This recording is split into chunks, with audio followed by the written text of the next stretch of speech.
ఫోన్లో ఉన్న SIM card కు ఓ నంబర్, ఇంటికి ఓ నంబర్, ఆధార్ కార్డ్ కు ఓ నంబర్, ఓటర్ కార్డ్ కు ఓ నంబర్, రేషన్ కార్డ్ కు ఓ నంబర్, పాన్ కార్డ్ కు ఓ నంబర్, ఏటీఎం కార్డ్ కు ఓ నంబర్, అప్పు కార్డ్ కు ఇంకో నంబర్, ఈ స్కూల్లో అడ్మిషన్ కు ఓ నంబర్, ఆఫీస్లో పనిచేస్తోళ్లకు ఐడి కార్డు నంబర్.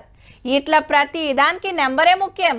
అట్లనే మీరు నడిపే బండికి సుత అయితే ఇక పాత నెంబర్ ప్లేట్లు కూడా వీకి పెద్దవి కొట్టించుకోవాల్సిందే. 2019కి ముందు కొన్న బండ్లకు హై సెక్యూరిటీ ప్లేట్లు మార్చాలని ఆర్డర్ వేసింది మరి సర్కారు. అట్లని నెంబర్ ఏం మారదబ్బా, ఏపీ టీఎస్ బదాలు టీజీ అని మారుతుంది. స్టిక్కర్లతో వేసిన నెంబర్లకు బదాలకు ఇట్లు వస్తాయి. ఈ వెబ్సైట్ లో పేరు, బండి నెంబర్, ఫోన్ నెంబర్ రాయాలి. బైక్ అయితే 320కి వెళ్ళి 380 రూపాయలు, కార్ అయితే 590కి వెళ్ళి 700, ఇంకా పెద్ద బండ్లు అయితే 600 నుంచి 800 ఛార్జీ. ఈడోకే అయినా ఆర్టీఏ ఆఫీస్ కు పోయి చలాన్ చూపిస్తే కొత్తది ఫిట్టింగ్ చేస్తారు. ఇక సెప్టెంబర్ 30 దాకా టైము. ఏమైతుందని లాపర్వా చేస్తారా అంటే పోలీసులు బండ్లు ఆపుతారట, కేసులు రాస్తారట.